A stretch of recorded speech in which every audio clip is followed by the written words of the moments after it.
Some of the headlines from last week out of Cook County had the sheriff there, Tom Dart, talk about tens of thousands of people across the county and across the state that he says are in possession of firearms illegally. And he's proposing some things to try to go after those guns. This, as you've got the Cook County State's Attorney, Kim Foxx, wanting to not have gun confiscation or drug confiscation after unrelated traffic stops. So how do you handle that? A little bit of cognitive dissonance with some of the county elected officials in Cook County. Welcome back to Bishop on Air. Like, subscribe, hit that notification bell. Join us each and every weekday morning as we break down things happening in and around the area. I know a lot of you are here for Second Amendment news. I have been checking the U.S. Supreme Court's order list. They have yet to publish that. We're waiting to see if they put out an order list this morning to indicate whether or not they're going to take the litigation against Illinois' gun ban and Maryland's gun ban. A lot of those were put into conference last week, and we got indication that if they put out an order list on Monday, that could give us insight into how they move forward with this. Either they reject the cases, they relist them, or what exactly they do. If they take the cases, if they consolidate the cases. So we'll do what we can to try to update you on that. But the latest, of course, with Cook County, you've got Sheriff Tom Dart talking about what he says are illegal firearms in the hands of people illegally, and how he wants to ensure that law enforcement can go after those firearms. Here is Tom Dart from last week. There's probably no issue that law enforcement and our society rightfully obsesses more about than gun violence. We have to. The numbers here in the city of Chicago are horrible. We all know that. The question people are always asking, and it's a great question, where do these guns come from? Where are they coming from? And studies have been done. They show they come from primarily within our state, but they come from other states as well. And the question then is, well, how do they get their hands on these guns, the people who are doing the shootings? Are they stolen? Are they from gun shows? Are they from straw purchasers? All these things are thrown out there, valid questions. Law enforcement has strategies that we've put in place over the years, but anybody in law enforcement would tell you that even with those strategies, all the tools we've used, we barely scratched the surface with getting at the people who are behind these guns. What though, on the other hand, if I were to tell you that as I stand here now, I know where tens of thousands of illegal guns are right now. I know who has them, and I know their address that the guns are at. And yet we're doing nothing about it. So he goes on to talk about individuals who may have had FOID cards revoked or orders of protection against them or are charged with felonies. And he says that they've got to do what they can to go after these guns. And there's been some efforts made to deal with it, but the efforts clearly are not enough. And so what we did is we put together a report that laid out all the data, all of the numbers, and rather clearly laid out the case that if we do not change what we're doing right now, that in 3 years we're going to go from having, we're going to go from having 83,000 illegal guns in people's hands in houses to 93,000. And this number will exponentially keep increasing. It adds about 150 new people a month. And so this is something clearly that's not going in the right direction, and clearly are cases that we all would agree are ones we need to address. Why are the revocations that we're talking about, why are these guns being revoked from people? The largest category of the 85,000, about 32,000 because of a felony indictment. I think we can all agree we don't want that person around a gun. 30,000 are people with a mental health issue, a serious mental health issue. And then 27,000 are people who have an order of protection against them. Collectively, those categories, I think we can all agree we don't want people having guns. But yet, the vast majority of our state is not being able to keep up with these numbers. And so what we did was years ago, back in 2013, we put together our own gun team that spends every minute of every day going to houses of people who revoke guns, knocking on the door, talking to them, accounting for the guns, taking possession of many of them. We've taken possession of over 1,500 guns.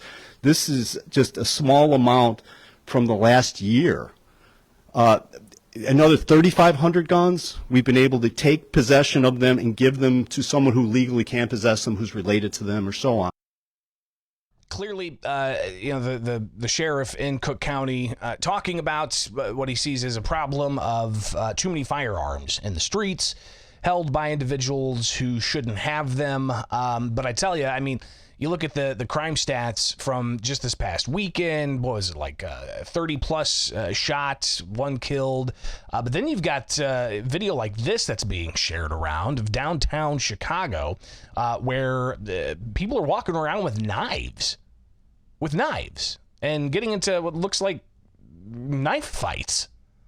It's just remarkable. Apparently nobody injured in that particular situation, but still clearly something that is more of a focus of a problem with crime, not necessarily a problem with firearms per se. I imagine a lot of people would look at it differently. But the sheriff, he says, more needs to be done, collaborating with other law enforcement entities across the state, having the state police get involved, having task forces.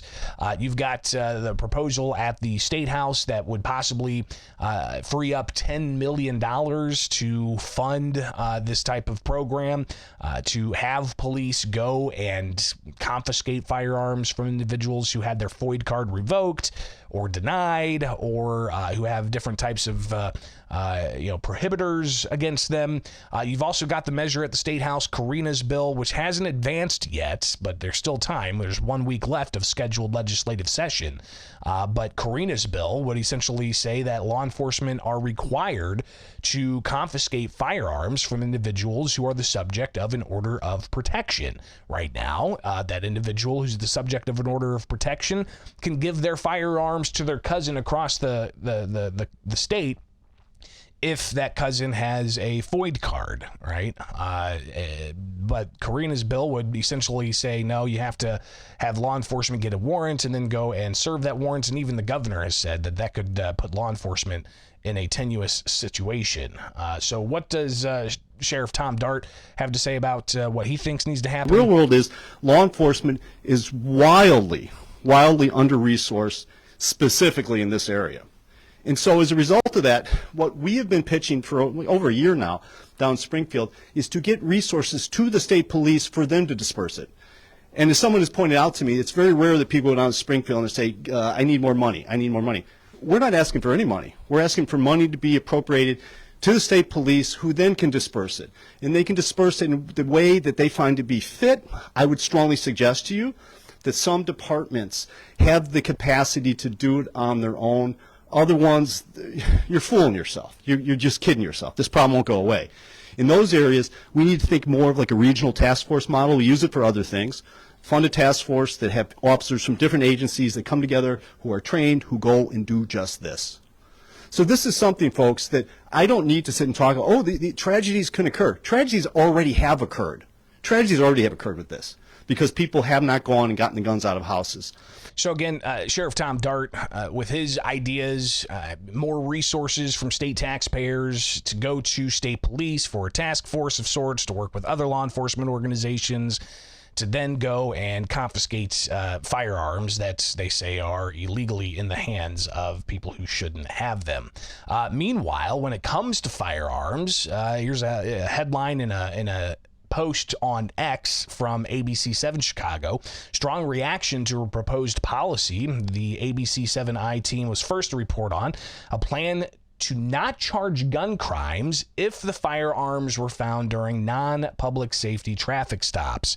This is an initiative from Cook County State's Attorney Kim Fox, who's on her way out. She's not running for re-election.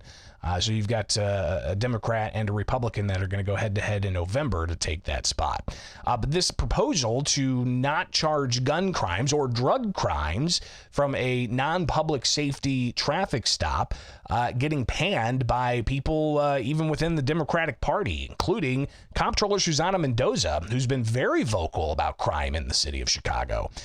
She, if you recall, had some strong words for Mayor Brandon Johnson, who indicated that he was going to go to the funeral of that fallen police officer, that slain cop, who the parents didn't want the governor or Mayor Johnson to attend, and Susana Mendoza really being vocal on X about her feelings on just crime and how it's being handled. But here she says to this idea, this quote, draft policy, the headline, Fox draft policy won't prosecute certain cases if from non-public safety traffic stops. She says more like a daft policy. Chicago and Cook County residents deserve a state's attorney's office that will stand up for victims' rights and work relentlessly to get illegal guns out of the hands of criminals. This awful policy does the opposite and should be tabled. So clearly a lot of back and forth and discussion about how exactly Cook County is going to combat crime. Is it about more community investment, as the mayor indicates, putting more money into community-based programs, or is it having prosecutors actually prosecute certain crimes more so than they have in the past? Clearly, the debate is going to continue. It is Bishop on Air. Thanks for hanging out. Each and every weekday morning, like, subscribe, hit that notification bell, and join us, won't you?